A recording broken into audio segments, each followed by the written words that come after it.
ao Papa da contratación pública. José María Jimeno Felío é catedrático de Dereito Administrativo da Universidade de Zaragoza e ao mesmo tempo unha persona que está tamén na práctica desde o seu cargo como presidente do Tribunal Administrativo de Contratos Públicos de Aragón. E realmente, se hai algún administrativista no Estado español que sexa de referencia, e se mirades a súa xenda, se vos conta a súa xenda para as próximas semanas, veredes como que está de bolos pola xeografía estatal, explicando a boa nova da contratación pública en todas partes, pois, bueno, ele é a persona, digamos, a que hai que escoitar, a persona de referencia. Por eso pensamos en el para abrir a xornada que nos ocupa hoxe e para que nos dé unha perspectiva global do que é a contratación pública estratégica e das oportunidades e problemas que implica a posibilidade de usar a contratación pública ou de aproveitar a contratación pública para introducir criterios sociais, criterios de protección laboral, da igualdade, etc. Entón, eu, sin máis, eu creo que o mellor é escoitalo, porque ademais é unha persona sumamente amena nas súas exposicións, e entón eu creo que, nada, deixamos a palabra e ten todo o tempo que necesite para abrir esta xornada. Bueno, buenos días. En primer lugar, agradecer la invitación, de verdad, a estar aquí otra vez en Santiago de Compostela y en estas tierras gallegas que me gusta mucho. Exagera, no soy el papa de nada, soy un profesor y ya lo podría hacer como otros compañeros de aquí igual de bien o mejor que lo pueda hacer yo. La verdad es que quizás, lo que pasa es que a mí me gusta mucho esto. Puede parecer extraño que la contratación pública, pero a mí me gusta la contratación pública. Tengo que hablar o referenciar contratación pública como estrategia y cómo puede servir para implementar políticas públicas, etc. Entonces, voy a hacer primero una perspectiva general de por qué hablamos de contratación pública estratégica y luego dónde la podemos focalizar y qué opciones tenemos, qué posibilidades, qué áreas de riesgo o qué zonas quizás no conviene abordar o son de mayor dificultad. Sabiendo que aquí tenemos alguna resolución jurisdiccional reciente que tenemos que tener en cuenta. En todo caso, ya adelanto que la contratación pública no es burocracia, es estrategia. La contratación pública es la principal estrategia que tienen las administraciones públicas para implementar las políticas públicas. Por lo tanto, según cómo haga yo mi contratación pública, voy a actuar de una manera o de otra. A mí siempre me gusta recordar que el derecho es ideología y que nada hay neutro. Que cómo haga un procedimiento, aunque diga que no cambió nada, es hacer algo. Es decir, luego la máxima que tenemos en España, que no solo es del ámbito jurídico y que no solo es en España, pues también en el ámbito sanitario, de siempre se ha hecho así, pues a veces puede justificar alguna de las patologías que tenemos. Yo creo que estamos en un contexto jurídico, económico y social que aconseja repensar cómo hacemos la contratación pública, aconseja repensar el derecho administrativo también, la función organizativa, y que nos permite ver en qué medida podemos mejorar en la contratación pública. Yo en esto digo que hay que aprovechar los cambios como una oportunidad, no pensar que lo hemos hecho siempre mal, sino que lo podemos hacer mejor, porque creo que es más fácil cambiar. ¿Por qué es una estrategia la contratación pública? Sitúo primero los datos económicos, porque creo que son importantes. En contratación pública estamos moviendo, a grosso modo, el 20% del Producto Interior Bruto de un país. En la Unión Europea es incluso más del 20% a nivel de los 28/27 estados de la Unión Europea. Un 20% del PIB significa que es la principal capacidad económica para hacer cualquier tipo de política pública. 20% muchos miles de millones. Por lo tanto, para una administración pública no es indiferente cómo gestione esos recursos públicos, porque si tenemos el presupuesto y tenemos el capítulo 1 que da para lo que da, es decir, no digo que no sea de política pública, pero ese no lo puedo movilizar en otra cosa, vemos que realmente es en contratación pública, sus distintas facetas, donde voy a poder ir haciendo o no haciendo lo que considero conveniente desde una perspectiva de cumplimiento del fin de interés público que tienen las administraciones públicas. La cifra me parece importante para que reflexionemos sobre si cuando compro algún procedimiento me es indiferente no pensar las consecuencias jurídicas que tiene de carácter macroeconómico. En España tenemos además un problema que la gestión la vemos muy vertical. En mi departamento yo veo la contratación pública, y esto creo que es un condicionante que tenemos que superar, como un gasto. Y la contratación pública es siempre una inversión. Cuando yo hago un hospital, hago una carretera, compro una ambulancia, compro tablets para los niños, no estoy gastando, estoy invirtiendo. Estoy invirtiendo. Es verdad que presupuestariamente es un gasto, pero desde el punto de vista de contratación pública estoy satisfaciendo una necesidad pública sentida por los ciudadanos y por lo tanto es una inversión. Y como es una inversión, yo cuando hago inversiones tengo que intentar que la inversión cumpla sus objetivos y sea lo más eficiente posible. Dicho esto, porque me parece muy importante, porque hay visiones muy economicistas y reduccionistas de lo que es la contratación pública, que es una ideología. Es decir, todo es una ideología. Es decir, aunque el que dice que no tiene ideología, tiene una ideología. Esto ya lo decía Norbert Reich, o sea, esto está muy estudiado por los americanos. Luego, la contratación pública mueve mucho dinero. Luego, para una administración pública debería ser un elemento de reflexión hacia dónde voy a hacer la contratación pública. Pero antes de eso decimos, ¿y compramos bien en España? Es decir, una pregunta que nos vamos a hacer, bueno, nos la vienen a hacer los ciudadanos, es decir, ¿cómo gestiona usted estos recursos públicos? Bueno, la Comisión Nacional de Mercados y de la Competencia, en febrero del 2015, un informe sobre eficiencia, ya adelanto que una cosa es la legalidad y otra cosa es la eficiencia. Luego diré qué es la eficiencia. Se puede ser muy legal, pero ser ineficiente. Eso no es una buena contratación pública. No solo cumplir la ley significa que gestionemos bien. Esto es un mantra que ha estado mucho en la administración. Yo con cumplir la ley ya lo he hecho todo perfecto o no.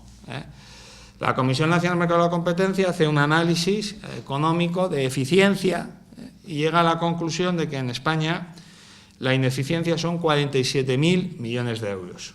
Ese informe está colgado en la página web. Eso equivale, además sigue, lo digo por dice cuántos miles esto que es, 4,5 puntos del déficit público del Reino de España. Bueno, decir que no es una estrategia, por tanto, la compra pública, me parece que es desconocer la propia realidad de las cosas. Es decir, en un contexto de ajustes, austeridad, para reducir el déficit, tener una acción administrativa donde la ineficiencia es causa de parte del déficit, no hacer nada para mejorar, por lo menos, o por intentar mejorar, supone lastrar políticas públicas, porque difícilmente podremos hacer otras políticas públicas si somos ineficientes en la gestión de la compra pública. De esos 47.000 millones son muchos millones, no son pocos, son muchos, son muchos. 13.000 son de corrupción. Eso es un dato de la Comisión Europea del 2014, que también son muchos. O sea, nos puede parecer que 13.000 es poco, 13.000 son muchos. Para contextualizar los 13.000, todos los ajustes, recortes, como los queramos llamar, en sanidad y servicios sociales en los últimos 4 años no han llegado a 13.000 millones. Claro, o sea, a los ciudadanos le preguntamos ¿qué elegimos? Hospitales, colegios y seguir no haciendo nada contra la corrupción. Van a decir que la primera política social es combate a la corrupción, porque esos 13.000 millones me vienen para otras cosas. Es decir, si yo gestiono bien la contratación pública, yo voy a tener que tomar decisiones de política social de otra manera, o política económica, porque yo tengo los recursos gestionados de otra manera. Por eso me parece un condicionante básico.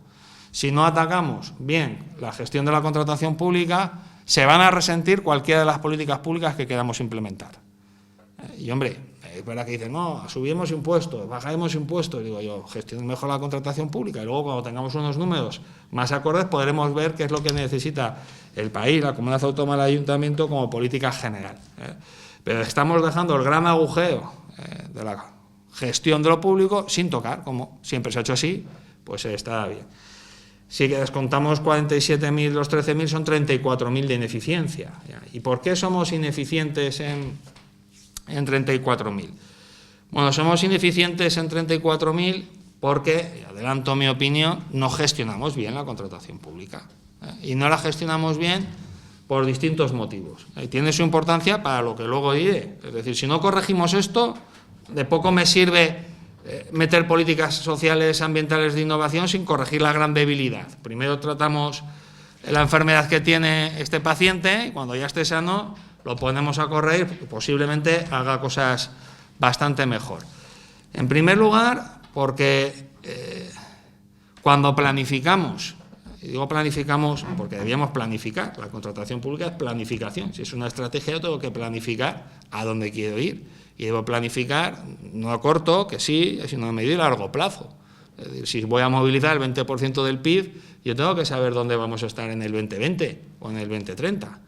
Y para eso tengo que mover. Si vemos cómo se hace en España la planificación de contratos, pues en algunos casos deja que desear. Pongo un ejemplo. Si cogemos el texto refundido de la Ley de Contratos de Sector Público, ley compleja, complicada, perversa y antipática donde las haya, aunque me guste, es todo eso, tenemos un precepto que pasa muy desapercibido, que es donde está el corazón de la estrategia, que es el artículo 22.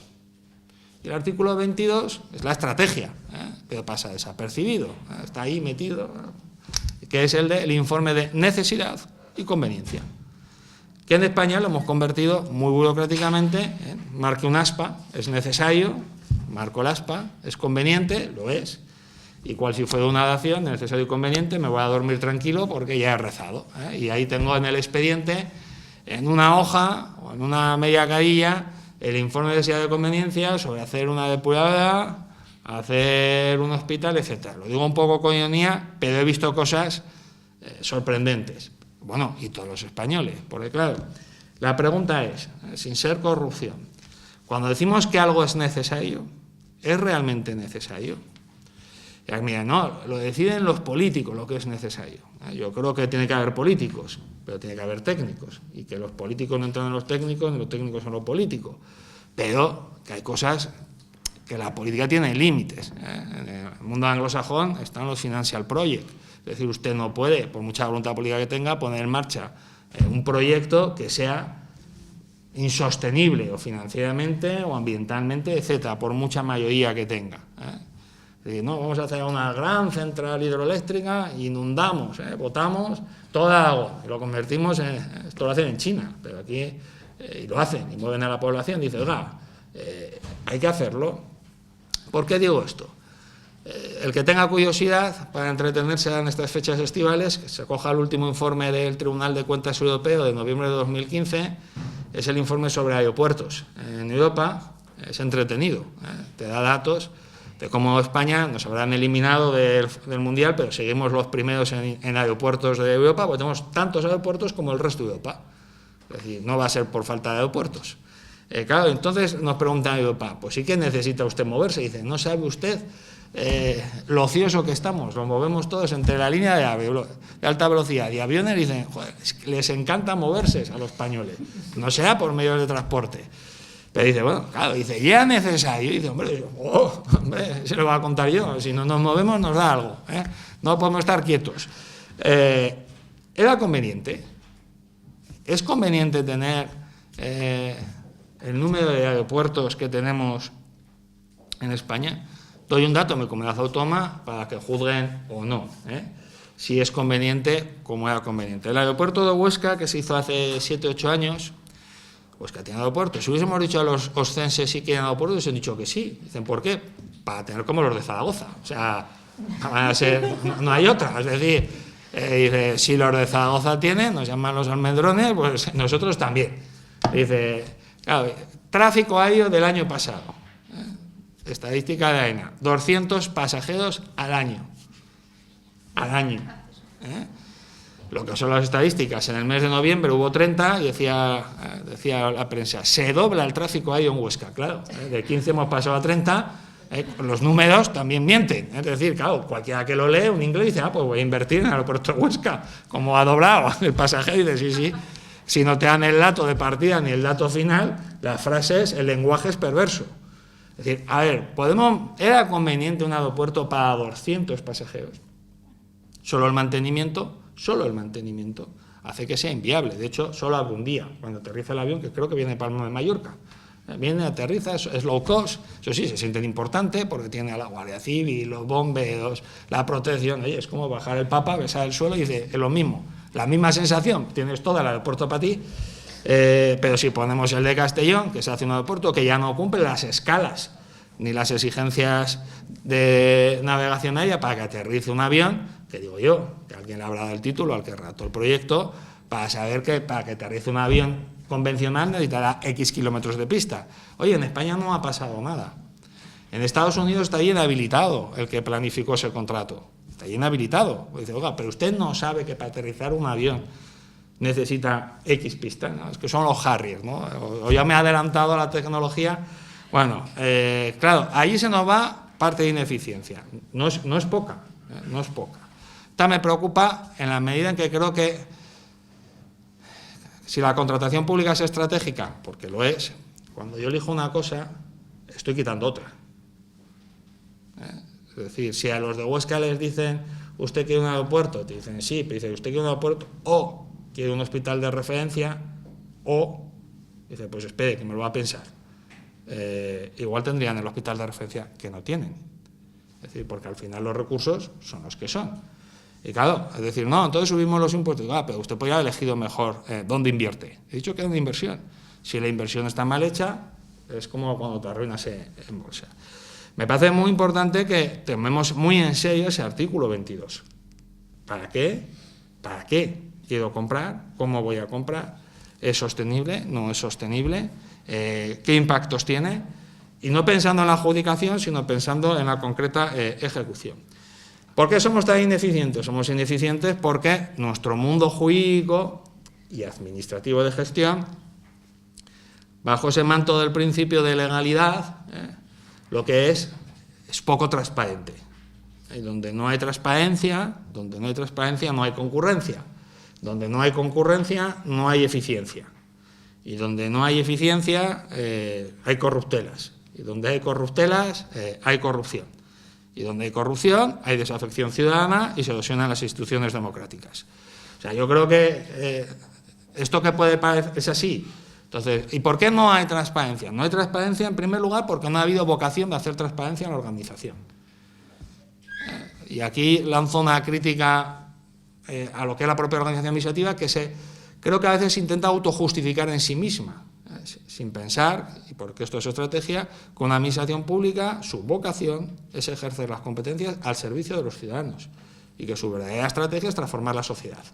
Cuando se autolegitima en la organización y cualquier cambio o cualquier elemento de transparencia lo ve como una amenaza a la organización, dice esto es más burocracia, esto me lleva más plazo. Yo el otro día estaba en el ámbito sanitario, en mi comunidad autónoma, bueno, paréntesis, ahí me han tenido dando un curso de compra pública estratégica a todos los departamentos y a todos los altos cargos y jefes de servicio juntos.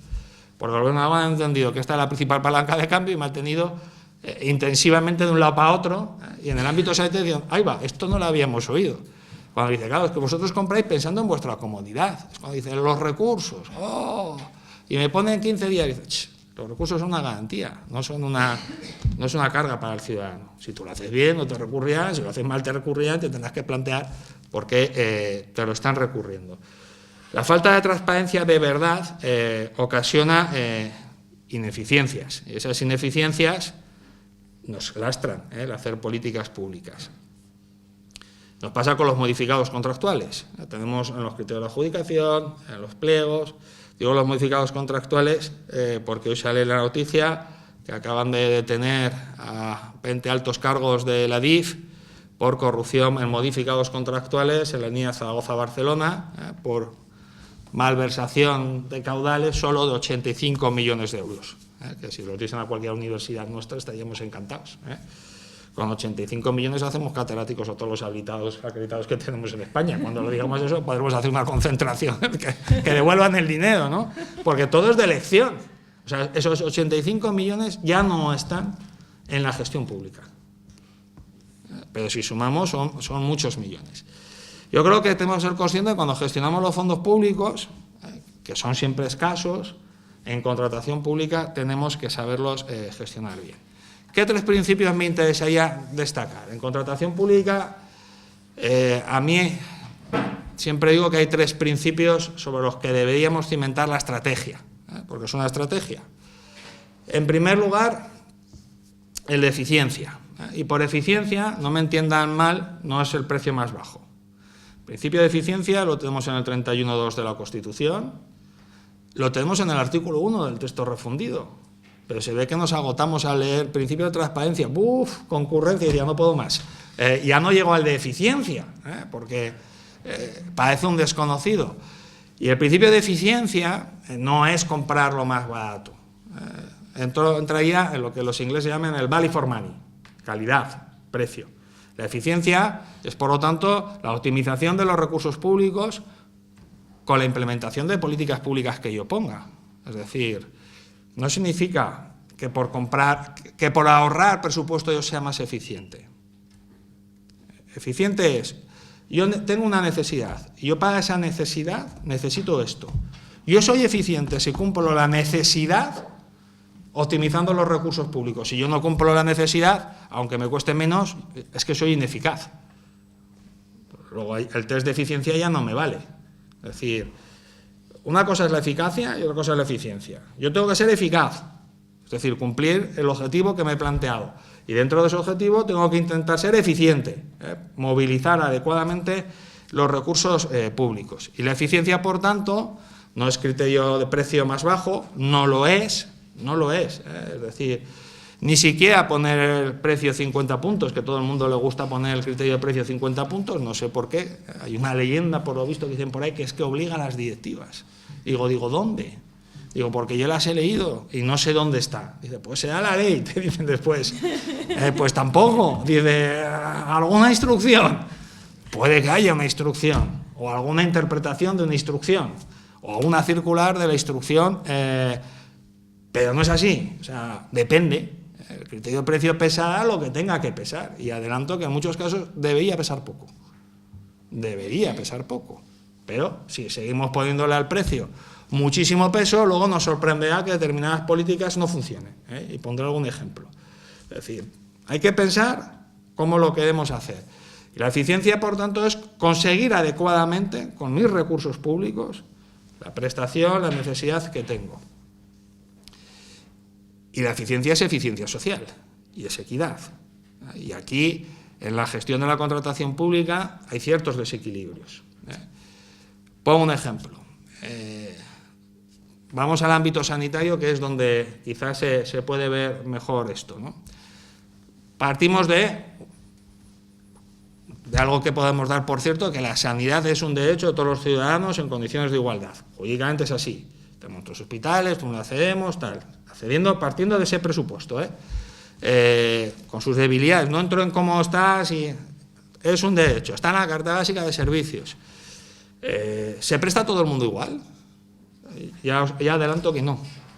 Hay un índice de variabilidad, los que sois políticos supongo que todos os lo han explicado ya lo que es, que implica, sobre todo en sanidad, es un índice muy preocupante en materia de contratación pública, que en función de dónde vives, la prestación se implementa de una manera o de otra. De hecho, las grandes compañías de seguros, ahora cuando dan coberturas de riesgos sanitarios, ya no miran la fecha del DNI, de cuándo ha nacido usted, sino el distrito postal. Cuando nos piden el distrito postal, ¡distrito postal! No, eso va a una estadística. En función de dónde vivas, los riesgos son distintos porque las políticas públicas llegan con más o menos intensidad.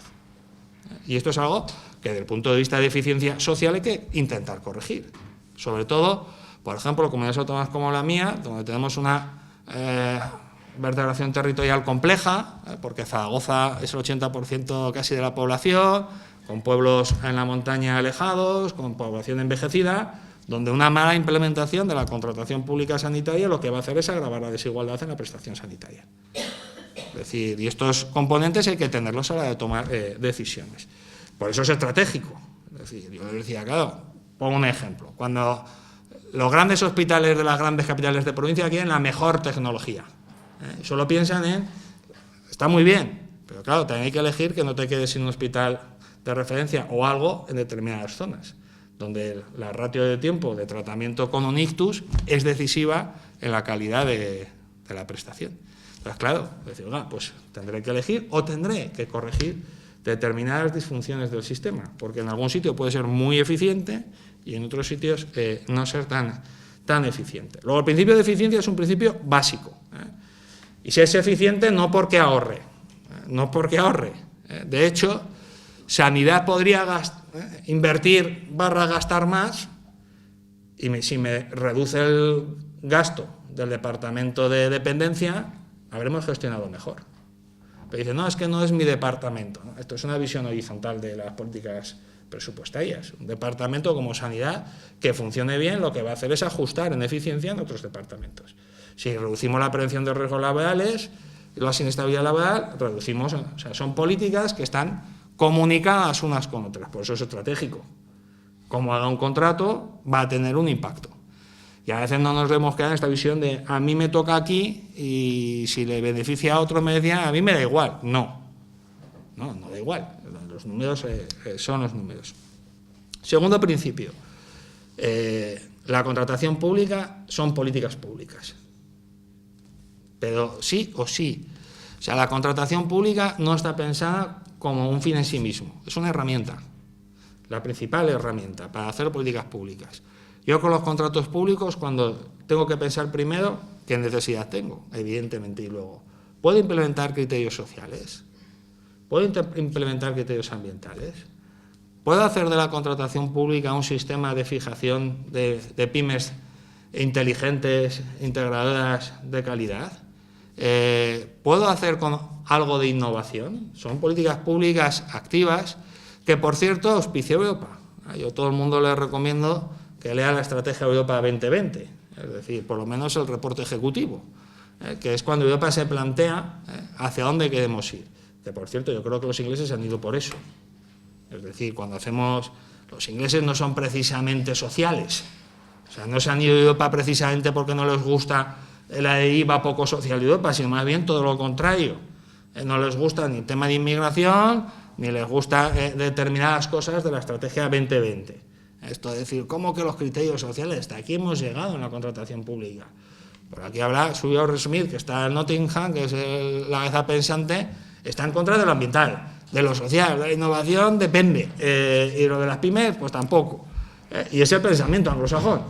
Y Europa, sin embargo, ha dicho, mire, en este mundo globalizado tan complejo, donde la toma de decisiones geopolíticas se nos va hacia el Pacífico, Europa se quiere sentar ¿sobre qué? Sobre reducir costes laborales, pervertir la política ambiental, romper con la seña de identidad de igualdad de género. Dice, no, queremos reforzar el Estado social europeo con sus debilidades en ese mundo competitivo y sobre todo tener un tejido empresarial, dice, inteligente, integrador, que forme parte de todas las políticas públicas dentro de esa estructura empresarial. Y para eso dice la contratación pública es el elemento clave, lo dice especialmente. Dice, ¿por qué? Porque todo el dinero que se mueve por las administraciones públicas tiene que ir dirigido hacia allí. Y si usted no piensa hacia dónde va, y si va distraído por el monte hacia allá, dice, pues igual no se estrella, pero no va hacia allí. Y hay que ir hacia allí. Luego la contratación pública es social, la contratación pública es ambiental, la contratación pública es innovación, la contratación pública es pensar en pequeña escala para no distorsionar las pymes. La contratación pública es crecimiento inteligente y además, tercer principio, que me parece importante, la contratación pública tiene que cimentarse sobre el principio de integridad. O sea, si la eficiencia es importante, si el de la integridad me parece un elemento clave. ¿Por qué? Porque en España, como en todos los países, es decir, cuando se mueven dineros y tenemos problemas de corrupción, aparte de la ineficiencia que soporta la ciudadanía, se provoca una desafección y una pérdida de credibilidad en las instituciones democráticas. Y eso es un riesgo que no puede soportar o no debe soportar un Estado democrático.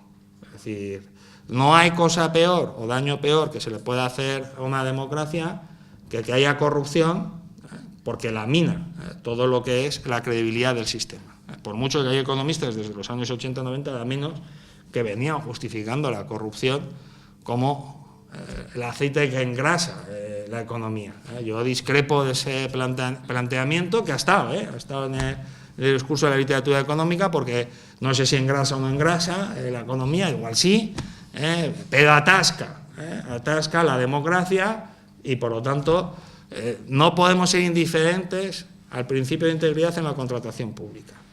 Y digo esto porque cuando se refuerzan, entonces, los marcos normativos para hacer del principio de integridad un elemento de referencia, la organización tiene que ir delante. No puede ver en la integridad una amenaza a no sé qué. ¿Por qué digo esto? Hasta hace poco no había control de verdad en las licitaciones públicas, más que ir al contencioso, que ya sabéis que se había convertido en un procedimiento indemnizatorio, porque el contencioso 3 años después, el contrato está hecho, 3 años después iba rápido.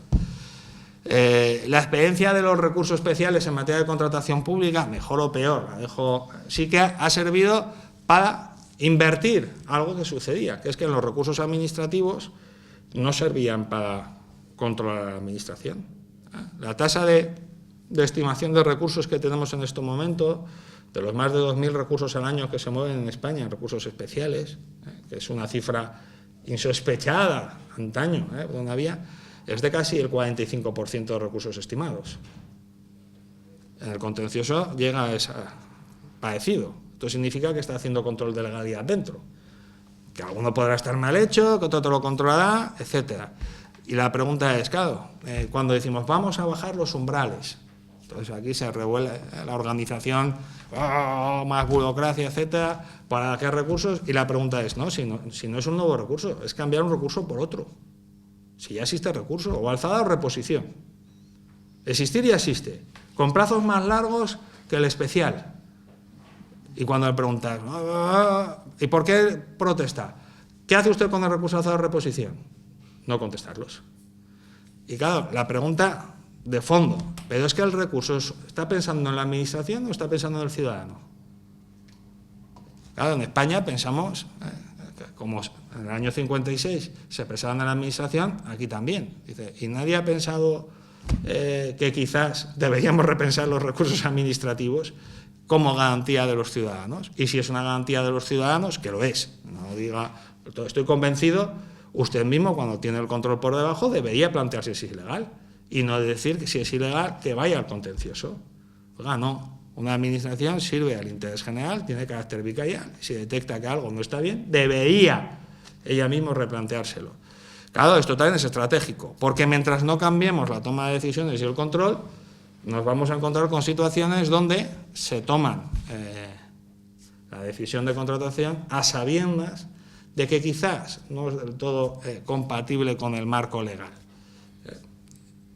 Yo creo que extender la idea de que la contratación pública es integridad, y la integridad es un principio jurídico, no es un principio ético. A mí cuando oigo algún político, no, es que la integridad es ética, digo, hoy esto me gusta poco. No, es un principio jurídico, que por cierto estamos utilizando ya los tribunales administrativos y el Tribunal Supremo. ¿Vinculado a qué? A un derecho fundamental de todos los ciudadanos, que es el derecho a una buena administración. Si yo tengo el derecho a una buena administración, usted cuando gestiona los contratos públicos y no los gestiona bien, vulnera mi derecho a una buena administración.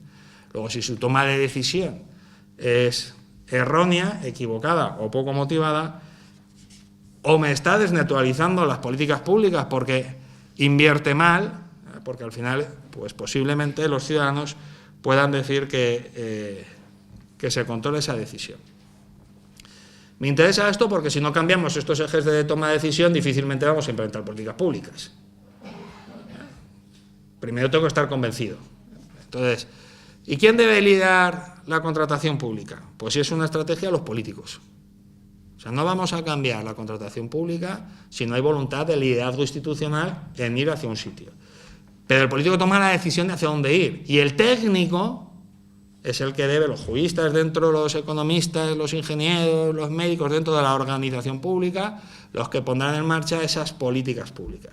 Pero debemos evitar la contaminación de lo político en lo administrativo y de lo administrativo en lo político. creo que tampoco hay que desconfiar tanto de la clase funcionarial, que tenemos buena clase funcionarial. Y a veces también vemos, yo por ejemplo noto ciertas distorsiones en mi comunidad autónoma, donde hay cierto celo por pensar que todo se hace mal, y yo creo que tampoco es así. Ahora en mi comunidad autónoma cualquier gasto de más de 100.000 euros tiene que autorizarlo las Cortes de Aragón.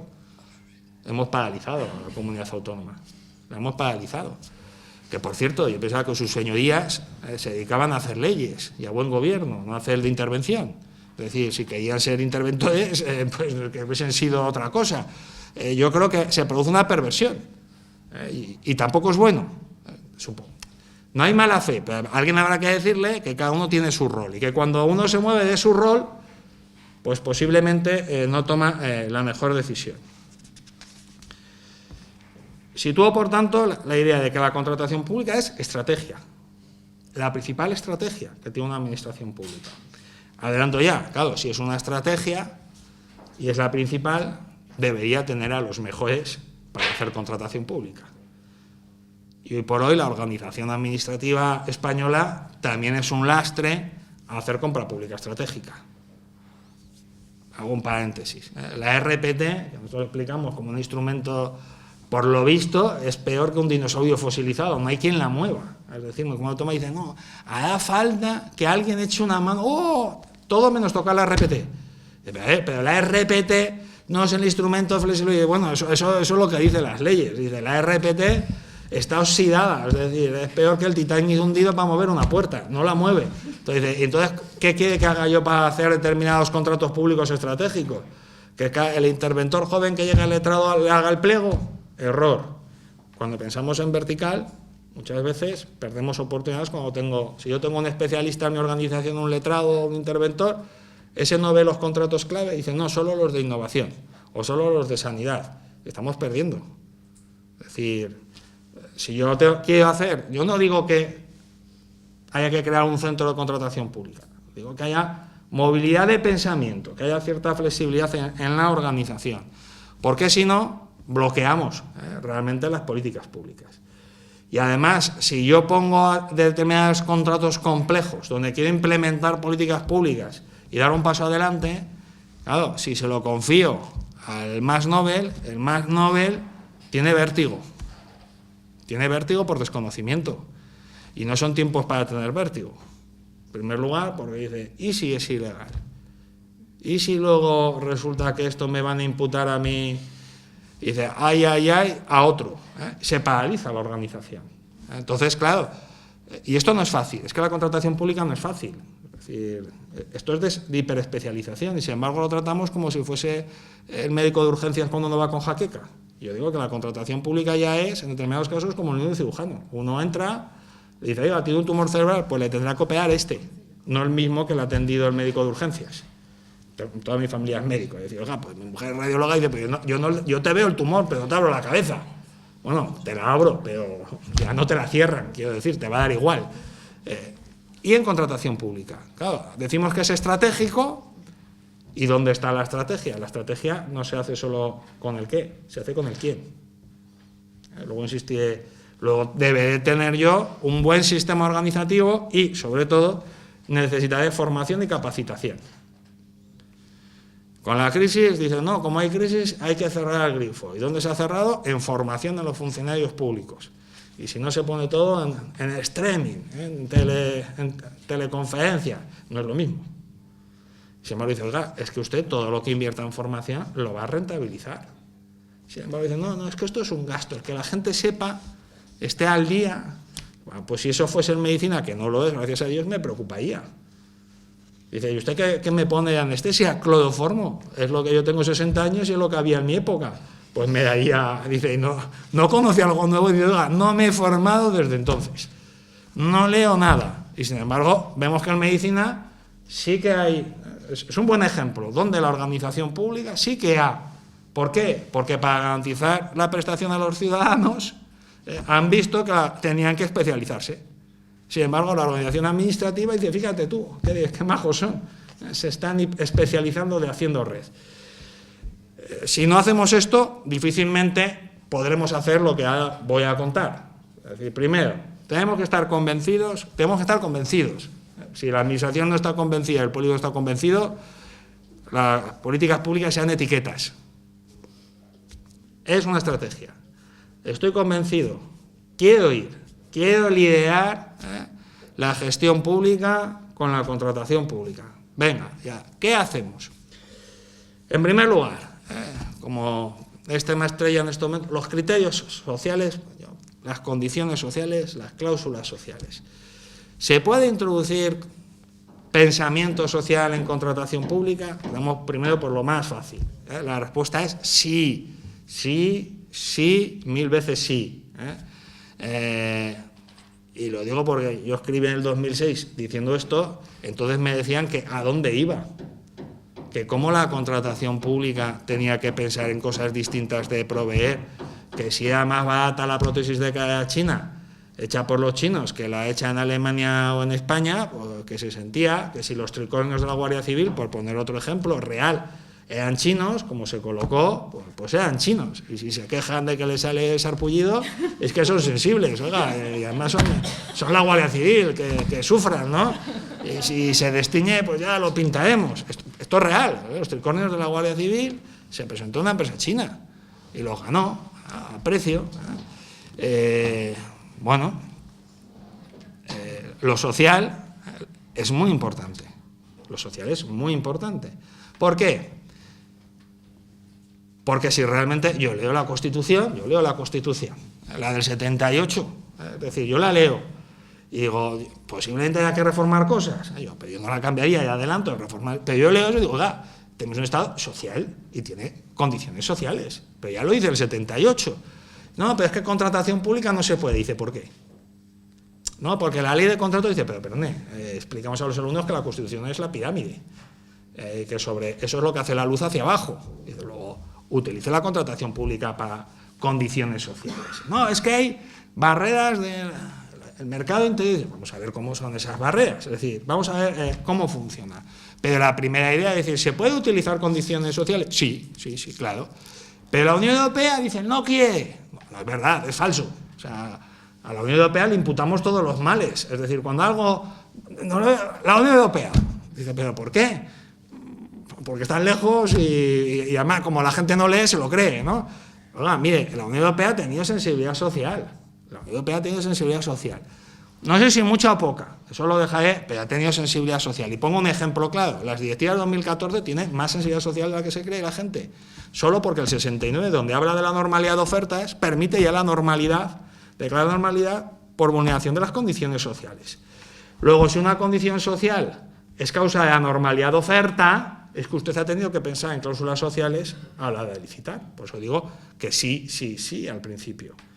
¿Y por qué la Unión Europea cree en lo social? Porque ya ha tenido ejemplos. Es decir, hace 5 o 6 años se licitó un contrato de obra pública muy importante en Polonia.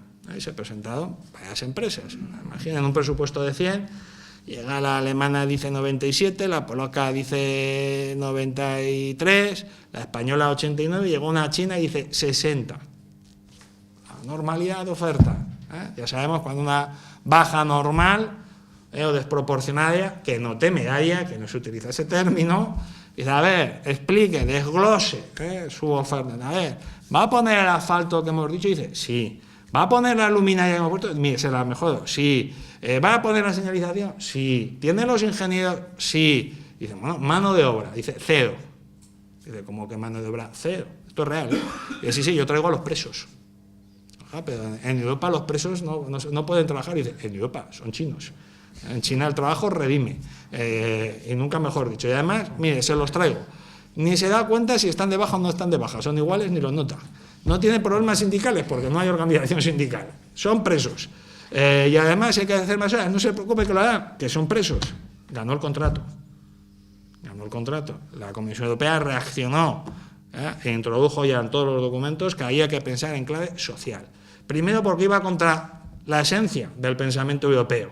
Dice, hombre, es que esto es explotación, esto es esclavitud realmente, es esclavitud, porque los presos en China, en el fondo, son esclavos, no es como no aquí, dice, aquí los queremos redimir, de allí no, o sea, son presos que pagan.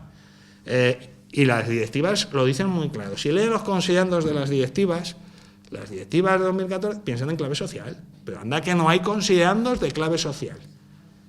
Hay que leerlo, dice, es que son muy aburridos. Digo, ya, pero bueno, el que usted no lo lea o le parezca aburrido no significa que no lo diga. Luego, se puede pensar en clave social. Bueno, matizo, se debe pensar en clave social. Se piensa en clave social cuando fijamos el valor estimado del contrato.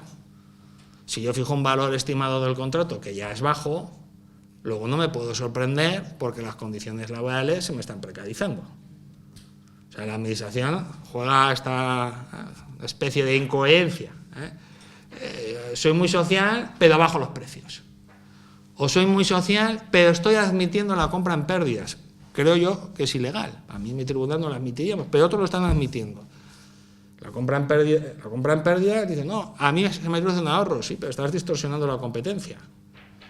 Y eso tendrá efectos colaterales.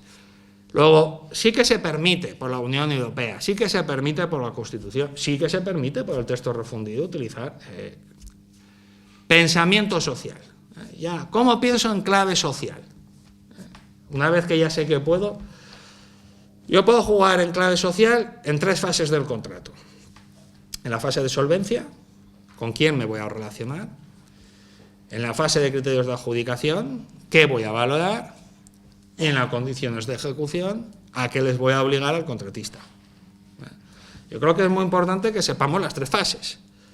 La administración tradicionalmente ha pensado nunca en la última. Lo de la ejecución, agotado estoy ya con la adjudicación, ejecútese. Nunca mejor dicho, ejecútese, dice, ala. Y que no sufra mucho. Ahí le dejo a usted, decida cómo lo va a cumplir, pero me da igual. Oiga, no, es que licitamos para ejecutar, y para ejecutar bien. En fase de solvencia, claro, en fase de solvencia, en primer lugar, tenemos todo el tema de prohibiciones de contratar, que excluyen aquellas empresas que no tienen honorabilidad social. Yo creo que es un buen elemento para tener en cuenta. ¿Cómo exija yo la solvencia? Da una imagen de hacia dónde quiero ir. Es verdad que yo tengo procedimientos, tengo el abierto, tengo el restringido, tengo el negociado con publicidad, el negociado sin publicidad, lo aparcaré para luego, no me lo utilicen, pero bueno, ¿por qué elijo siempre el abierto? Porque tengo un pliego tipo. Esta es la respuesta que me van a dar. Dice, no, ¿por qué utiliza usted el abierto? Usted en el abierto marca un mínimo de solvencia, pero a partir de allí no puede calibrar entre más o menor solvencia. Haga un restringido, que es un procedimiento selectivo. Utilice criterios de solvencia como elemento de filtrar, que por cierto es lo que hacen en Europa mayoritariamente. En España fijamos unos elementos de solvencia y luego lo jugamos al precio. Realmente al precio. En muchos contratos, cuando pones más del 50 el precio, te lo estás jugando al precio. Luego nos sorprende que la empresa no es de la calidad adecuada o que tengo problemas en la ejecución. Pero es que es de libro, de verdad. Mire, usted ha descuidado ¿con quién? ¿Y el qué? Usted no ha puesto compensaciones para elegir la mejor oferta de verdad. Y la mejor oferta no es la más barata, es la que cumple mi contrato. Luego, en fase de solvencia, podría valorar esas condiciones sociales. Con ciertos límites. Ya sabemos que la directiva ha dicho que no se puede valorar como criterio de solvencia la responsabilidad social estratégica. Lo ha dicho expresamente, lo cual es un límite no menor. ¿Por qué? La verdad es que ahí yo he de decir que me sorprendió. Yo pensaba que la Unión iba a permitir que por lo menos en la filtración, en un restringido, hubiese sido un elemento de filtrar. No se puede utilizar. Ahí está. 2. Bueno, yo fijo la solvencia de tal manera que yo fijando la solvencia y ya estoy haciendo política social. Si yo digo que no pueden venir empresas que hayan sancionados o determinados criterios en estabilidad laboral, yo estoy fijando determinados elementos de calidad. Yo podría utilizar un restringido para seleccionar las empresas con mejores prácticas de prevención de riesgos laborales. Y eso en un elemento de la construcción sería decisivo. Porque muchas veces el precio de una obra es más bajo porque las condiciones laborales son distintas. Pueden serlo. Si yo exijo, si me voy contratando con las mejores, aparte digo, usted cuando tenga buena política de prevención de riesgos ya contratada conmigo, mientras siga teniendo esa inestabilidad, pues haga usted otras cosas. Pero sin embargo, nos deja muy indiferentes. Y ahí somos ineficientes. Es decir, hacemos una política de prevención de riesgos laborales que luego no estamos articulando a veces en contratación pública. Para eso la fase de solvencia. Criterios de adjudicación. Bueno, como criterio de adjudicación, yo lo social lo veo mal. Lo adelanto, voy a explicar por qué lo veo mal.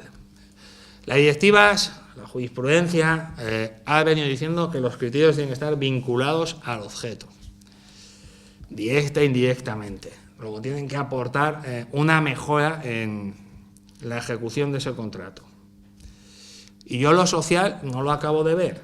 Pongo un ejemplo. Que tengan un plan de igualdad de género. Me parece bien que lo haya, que tenga unas condiciones laborales X, que me puede parecer bien. No estoy diciendo que me parezca mal. Digo, lo meto como criterio de adjudicación.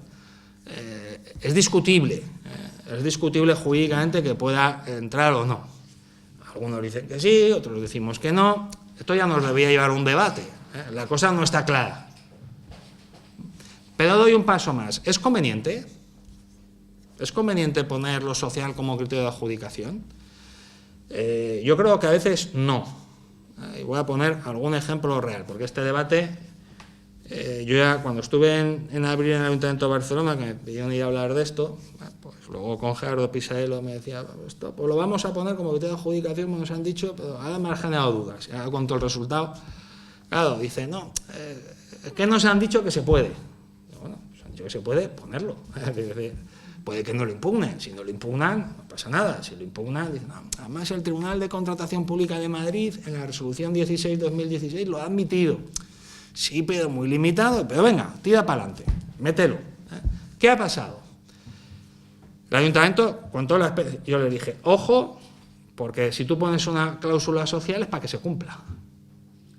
Si tú le dices al ciudadano que vas a implementar políticas sociales, el ciudadano quiere ver el objetivo de la política social, ¿no? O sea, es decir, el objetivo es que haya política social.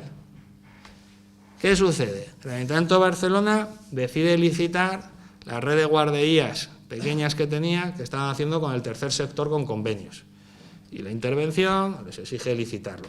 Hago un paréntesis, las directivas europeas permiten, artículos 76 y 77, sacar los servicios a las personas en el ámbito sanitario, social y educativo fuera de las reglas de contratación pública.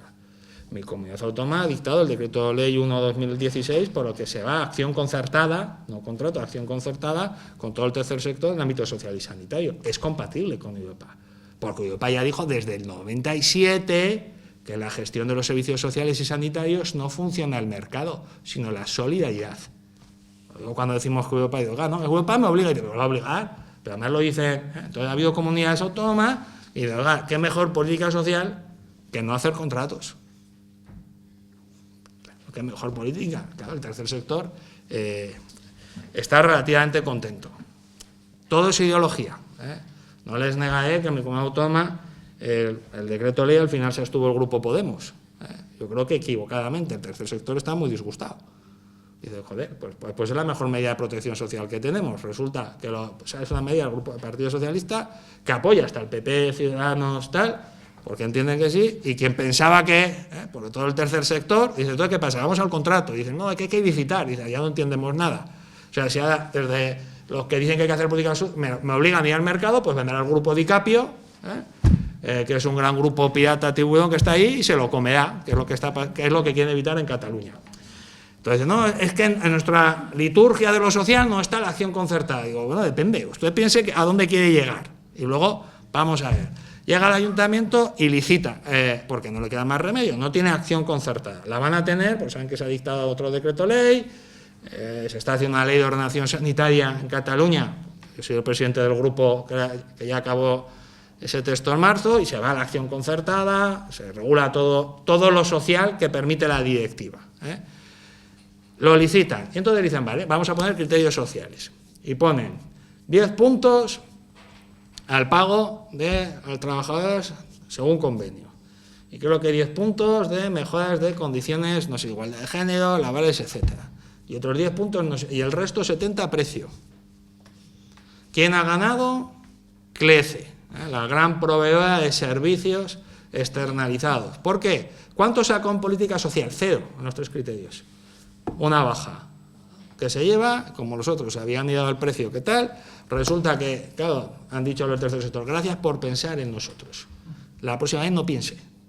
No piense. O sea, usted me vende que va a hacer política social y el resultado es que se lo lleva el gran grupo depredador de contratos porque están allí. Es decir, ellos buscan el negocio donde antes les daba igual, hacían otras cosas, pero como hay poca actividad, la sensibilidad se demuestra con el resultado. ¿Qué habría hecho yo? Condición de ejecución. Condición de ejecución. ¿Se puede poner condiciones de ejecución social? Sí. Ya anticipo. Sí. ¿Puedo regular las condiciones de ejecución social para todos los contratos? Entramos en terreno de alerta. De alerta. Es decir, y fíjense que yo he dicho que puedo introducir para cada contrato. Yo para cada contrato puedo tener política social. Pero regular cuál va a ser mi política social en mi contrato, tendré que tener mucho cuidado porque puedo entrar en un terreno de títulos competenciales. Punto. Y esto es complejo. Ya no, el País Vasco lo ha utilizado, la instrucción foral. Sí, la instrucción foral, que en una primera sentencia el Tribunal Superior de Justicia anuló, otra que dijo que se podía hacer, y en mayo de este año el Tribunal Supremo ha declarado ilegal. Con lo cual, se nos ha acabado ya el debate. Es decir, el Tribunal Supremo Español, en recurso de casación, ha dicho, usted podrá hacer política social, pero no me puede regular lo social de la contratación porque no tiene título competencial. Esto no es un obstáculo. Es decir, yo cuando me dicen hay que hacer guías, instrucciones, digo, mira, menos guías y menos instrucciones y más decisión. Porque cuando haciendo documentos, yo llevo haciendo documentos mucho tiempo, pero luego se quedan los documentos. Porque en nuestra Junta Consultiva empezamos con el primer informe del 2006 de las cláusulas verdes. Oiga, es que creo que no se lo han leído. Y ahora pedía otro las Cortes. Le dije, oiga, no, léanse la de hace 10 años. Ah, que tenemos una. Y dice, pues vamos bien. O sea, antes de pedir documentos, vea si hay documento. Lea el documento. Si es mejorable, diga, mejore la guía. Lo que hace falta es, ¿hacia dónde vamos? Con un buen equipo profesionalizado no necesitamos guías. Sabemos hacia dónde ir. Yo no necesito ninguna guía para saber lo que tengo que hacer. Porque en este contrato sí, en este contrato no.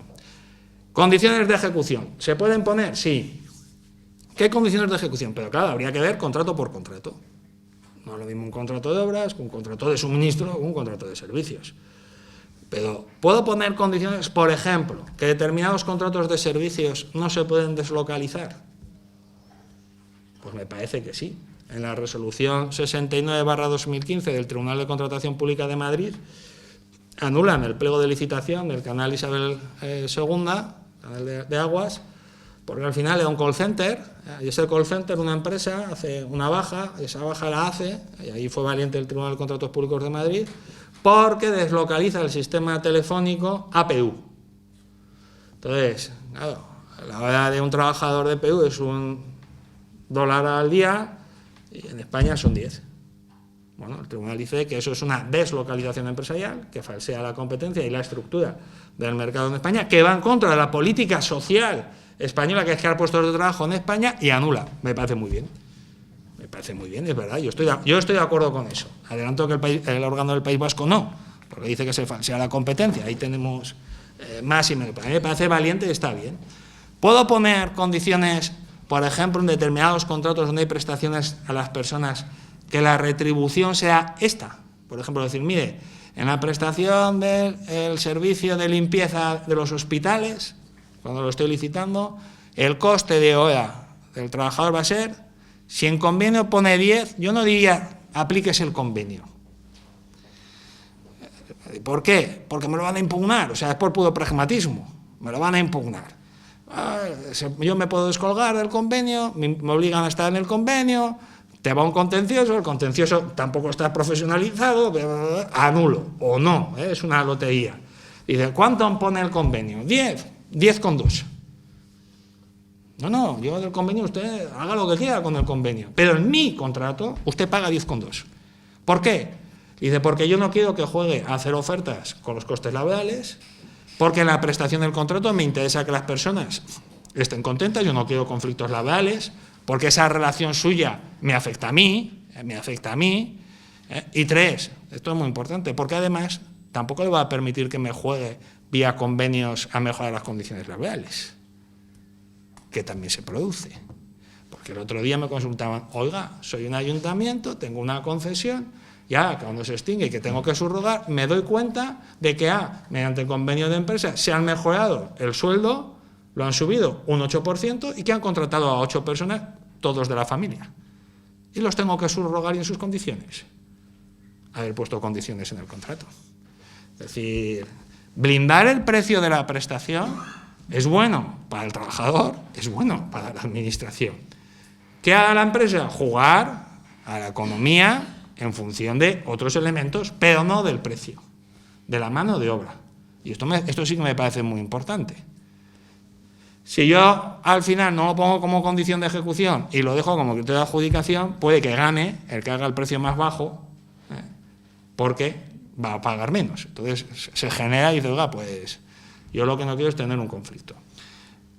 Imaginad, y esto se ha producido, conflictos de limpieza en los hospitales públicos. Es lo peor que le puede pasar a la gestión. Dice, no, es una relación ajena a la organización. Pero esto es ficticio. ¿Cómo que es ajena? Tu hospital está sucio. No puedes abrir quirófanos, te los ensucian. Tienes que contratar a más gente de limpieza o en los servicios de recogida de basuras. Hemos tenido grandes conflictos por un tema que no hemos blindado bien en el contrato. Luego yo creo que más que hacer una regulación general, debemos tener una filosofía general, pero esto es formación, y luego contrato por contrato blindar las cláusulas. Me han cagado, pero es que entonces el pliego tipo no me vale. Bueno, ya, pues saltes el pliego tipo. Pero es que el pliego tipo viene bien para la organización, pero si no viene para la prestación, pues adapte, que además hoy por hoy la única ventaja que es que tienen que informar los servicios jurídicos de intervención, pues que lo hagan. En determinados contratos que son estratégicos, porque hay contratos y contratos, deberíamos tener en cuenta esto. Que se puede poner condiciones de precio en el contrato, lo ha dicho el Tribunal de Justicia, en la sentencia de 17 de noviembre de 2015, Regio Pos, que lo ha admitido. Es decir, frente al argumento de que no se podía hacer, que fíjese usted que las condiciones, partiendo de la sentencia Ruffer del Tribunal de Justicia, que eso era inviable, no, el Tribunal dice, oiga, mientras sea para un contrato, el Tribunal de Justicia, en este contrato, a mí me ha justificado, hágase, aquí no está regulando política laboral, con lo cual yo no puedo entrar. Luego, yo creo que es muy importante, cuando haga política social, saber dónde quiero llevar la política social y utilizar lo que me da la ley para llegar al objetivo. Yo con los criterios de adjudicación, insisto, no lo acabo de ver. No lo acabo de ver y me parece que son de riesgo. Son de riesgo. Primero, que te lo impugnen, te lo anulen, o B, o C, que además, en caso de que no te lo impugnen, luego no te dé posibilidades. ¿Cuánto tengo? ¿O voy acabando? Si queremos dejar alguna pregunta, 5 minutos. 5 minutos. Lo ambiental es igual de importante, pero esto lo tenemos más interiorizado. Lo ambiental es importante. Evidentemente, cualquier prestación que tenga rentabilidad ambiental, energética, es más eficiente. Por ejemplo, si yo tengo que hacer un edificio administrativo ahora, ya sabéis que hay unas exigencias europeas de eficiencia energética, que algunos están resistiendo y dicen, es que me cuesta más el edificio. No te cuesta más el edificio. Es mucha mejor inversión porque luego, solo en climatización, lo que vas a ahorrar en un edificio de larga duración tiene muchísima ventaja. En todo caso, lo ambiental tiene que pensarse igual. Lo puedo introducir en fase de solvencia, lo puedo introducir como criterio de adjudicación. Aquí ha sido más fácil. Claro, pero es que lo ambiental en el objeto encaja mejor que lo social en el objeto. Este es el debate que tenemos. ¿Por qué? Porque lo ambiental sí que es una mejora de la prestación, pero lo social del objeto no. Será un intangible, yo no niego, pero es muy intangible, y estamos en esa frontera, que no es que me rasgue la vestidura, pero creo que plantea más problemas. Tema de pymes. Es muy importante pensar en contratación pública, lo que dice la Unión Europea, la comunicación de Small Business Act, pensar en pequeña escala. A ver, cuando usted licite, piense que tiene un sector estratégico que son las pymes. Doy un dato, España es el país con menos pymes en contratación pública de toda Europa. ¿Por qué? En primer lugar, porque pymes tenemos, no piensen que es que no tenemos pymes, tenemos muchas pymes. En primer lugar, porque no tienen formación suficiente, pero eso es una debilidad de todas las pymes en Europa. B, la contratación pública no está pensada en España para las pymes. Es más, muchas veces la penaliza. Y esa penalización tiene consecuencias macroeconómicas muy importantes. Muy importantes. Las llevamos a subcontratación, pero es un error llevarlas a subcontratación. ¿Qué dice de las directivas? Que hay que hacer lotes cuando se puede hacer lotes. A mí me parece muy bien. Claro, el gestor te dice, Olga, yo prefiero estar con Florentino en su contrato o con quien sea y tener solo un contrato que no tener tres. Y dice, ya, pero es que la gestión pública no es porque a usted le convenga. ¿Qué le interesa al interés general? Pues igual le interesa tener 3 contratos.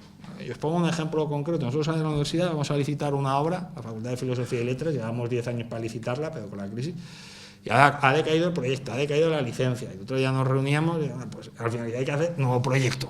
Claro, hay que hacer 10 años después nuevo proyecto, en parte por eficiencia energética, por criterios sociales, y vamos a hacer lotes.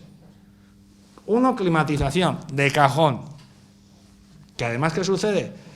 Que lo estás desgajando del objeto principal, van a ir a ese lote las empresas de climatización, que ya no van como subcontratistas, van como contratista principal, que generalmente van a ser las de la zona, porque esos contratos en lotes no los subcontrata la empresa grande con las empresas de fuera.